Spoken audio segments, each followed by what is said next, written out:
What is up, guys? It's Troy at the Full Setup, back with another video for you. Now, over the last few months I've been doing not masses of reviews. I was sort of, a lot of the people on Discord I've spoke to it about, and some people I talk to on the channel a bit more regular, you know that I'm moving house this year.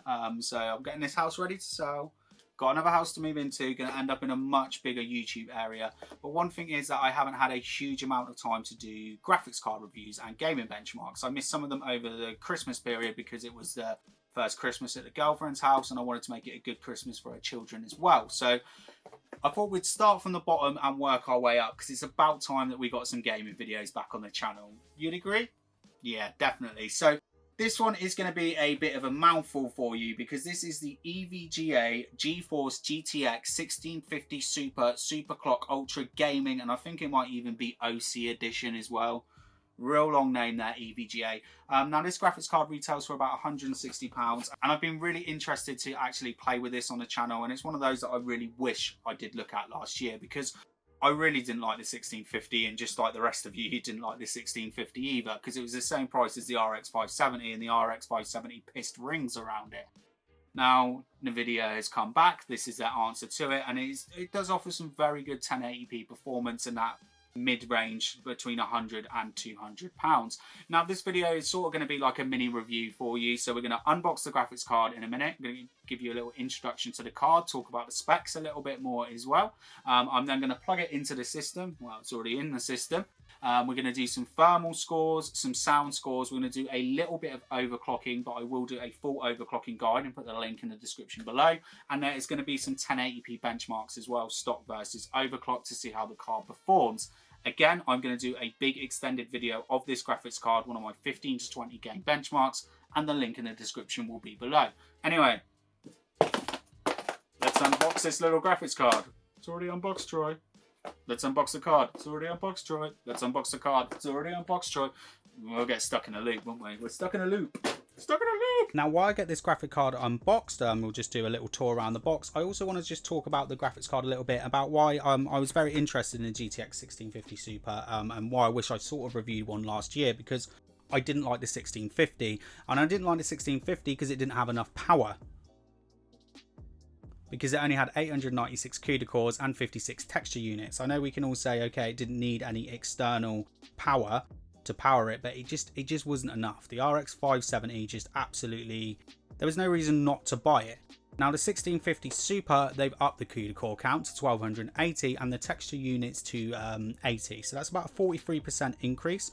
They've also got rid of the older 8 gigabits per second GDDR5, I think I'm right there, and upped it to 12 gigabit GDDR6, but you can actually overclock the memory on these quite a bit from everything I've been looking at. You can almost get it up to 16 gigabit per second on some models. Generally, at a minimum, you can overclock it to 15 gigabit per second.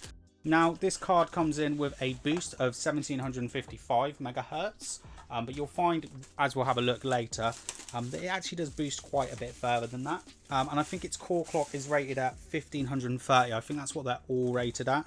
Now this Superclock edition, the Superclock Gaming edition, is coming in about 30 megahertz more than the model below it, which is the exact same sort of GPU.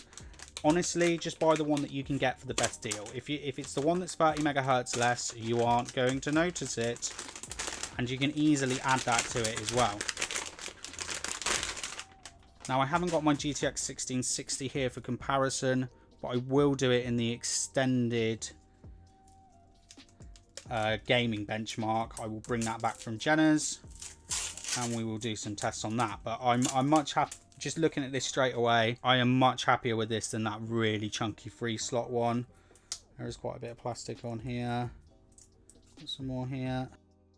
Don't know if this lights up. I don't think it will at this price, but honestly, I mean, if you can get RGB RAM now for like way under £70, you know, cooler should have it as well. We've got 6-pin power there. Over to the output, we've got a display port, so you'll be able to run FreeSync and G-Sync on there. We'll test that in a second as well to make sure that it works on my G-Sync monitor, well, FreeSync monitor. HDMI, which is a 2.0B, I am believing, and then you've got the DVI, which I can use on my older 144Hz monitor. Now, one thing I am very surprised with is that this backplate is metal. Does it give any cooling performance? I do not know. Is it going to matter much with a card this size? Probably not. Really nice looking card though. What is this? Dual fans. I think they're 80 or 90 millimeters there with the EVGA logo. Nice silver finish. EVGA GeForce GTX Super on there. Looking to be 1, 2 heat pipes. Nice little fin stack. Now one thing I've noticed with the cheaper versions, which again the one fan model should generally be fine, is that they don't have, you know, like the heatsink on it is just like a piece of metal. It doesn't have the copper heat pipes as well, but this has got it. And from what I can see from reviews I've read on this, I think this one overclocks the most. And if anything, I think there might be a little bit more overclocking headroom in these, with these cards, like maybe more than that sort of 3 to 5 FPS from what I was looking at. Really nice silver shroud. Total length of the card is 20 centimeters. Nice and stubby card. This is going to fit perfectly in smaller ITX builds. Yeah, should we put it in the case? Let's do some, I'm going to do some thermal scores. We're going to do some overclocking as well, and then I will show you some benchmark results, and I'll come back with my sort of thoughts and feelings on this graphics card.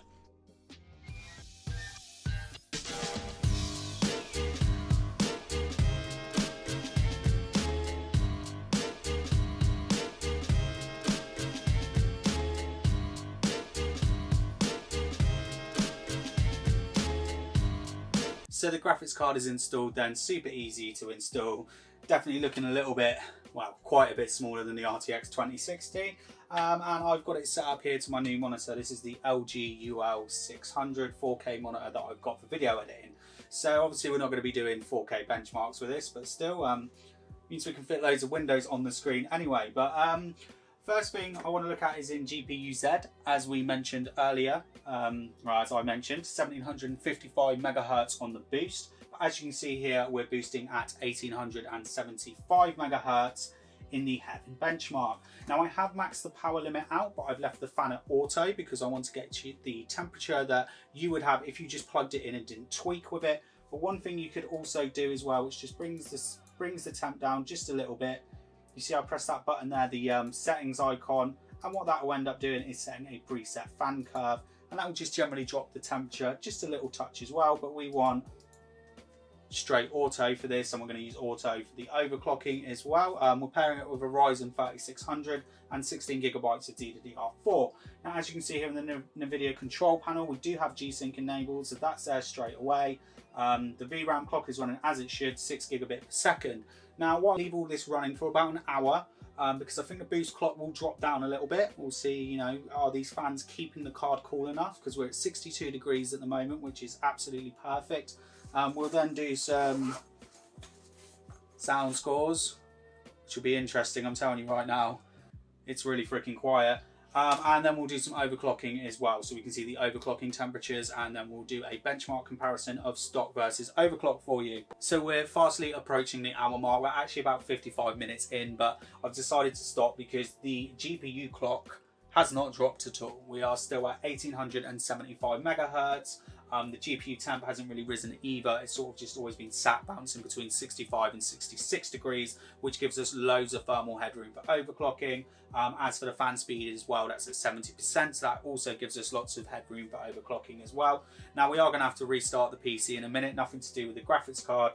What I didn't realise is that my memory timings seem to have obviously set themselves to some sort of safe mode, because this is supposed to be Samsung B-Die running at 3600 megahertz CL16 timings, and we're running at 26, 25, 25, 58, so pretty loose timings. So we need to get that set up before we take some scores. Anything else as well of note? Oh yes, you wanted a sound test. 37.5 dB there for you. Don't know if that's going to focus in time.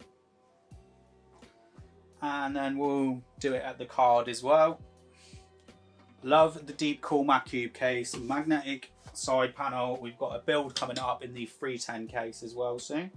So let go of the whole button here. So was it 37 dB, I think it was there. Now right up to the GPU here, we're sat at 66 dB, 70 dB. And if I put that back on, see that's going to do some acoustics a bit. And we're dropping down to about 55 dB as well there. So anyway, I'm going to power off the system. mess around with the memory, and we'll do some overclocking. So we're now booted up to the right memory timings. I haven't done the full sub timings yet. I've just gone XMP because with a graphics card like this, you know, doing the full manual memory sub timings, you're not really going to notice the difference. Maybe at low settings trying to push high frame rate you will, but I've just gone for XMP, 3600 megahertz, real sweet spot for Ryzen. 3200 megahertz is still absolutely fine though, but we've been running some overclocking on this as well, so I've been running this for a few hours now, and I've decided on a 1500 megahertz memory overclock because that's the max it's allowing me in MSI Afterburner. Now, for most of the 1650 Super reviews that I read, I like to read lots of reviews, you know, to help me out with what I'm going to set as an overclock. They all seem to be around about here, so 15 gigabits per second as well. You can go up to 16 gigabit per second if you have a tool that's going to unlock the memory even further, maybe even the EVGA's one, but I don't think you're going to find a huge difference from there, from just a lot of reviews that I've read as well. Now, as for the core overclock as well, it can vary quite a bit. So you're going to be anywhere between 2000 megahertz and 1000 megahertz, 2100.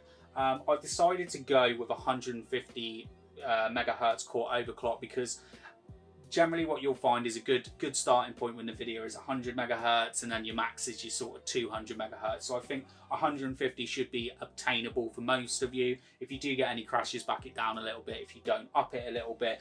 I always like to just back my overclock down just a little bit, so it's something that you can all do at home as well. As for the core voltage, I've just left it as it is. You know, I could bump that up a little bit. It seems to be locked at the moment, but you should be able to unlock that in the settings. So yeah, overall, oh, the temperatures. Do you know what's even better? The temperatures, 66 degrees. Temperatures haven't even risen. The fan speed's running at 70. So I'm not going to do this again because you've already seen some thermal scores. I don't think the 1% is going to really make a difference. So it's time for some stock versus overclock benchmarks then. I'm just going to let this part of the video run and then I'll come back at the end to give you my final thoughts on this graphics card, pros and cons, and why I've actually been a massive hater of the Nvidia 5 series up until this graphics card.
So there was the review then, and I must say I'm thoroughly impressed with this little EVGA card. It's built incredibly well. I love the all metal backplate, even if it doesn't really do anything thermal wise. I just love the look of this card. Would have loved some lights on the logo, maybe even a touch of RGB, but everything other than that, this card is a top performer, and it's one of the most top performing 1650 Supers out there from most of the reviews that I've read. But again, you may find even just a single fan one, they're within a few frames of each other, and you can make up that difference from overclocking. But I don't want to take anything away from this card because I really do like it, but we need to just sort of discuss a few things that went on there in the video, and I said about my love-hate relationship for the 5 series and more to why I like that graphics card as well, so that'll be at the end. So over to the benchmarks then, and you're going to notice there that I tested quite a few of the games at high, and I know you're going to want to know what the ultra scores were, and there's a few reasons why I didn't. First is the 4 gig of VRAM, all right? Now, NVIDIA's VRAM allocation is much better than AMD's.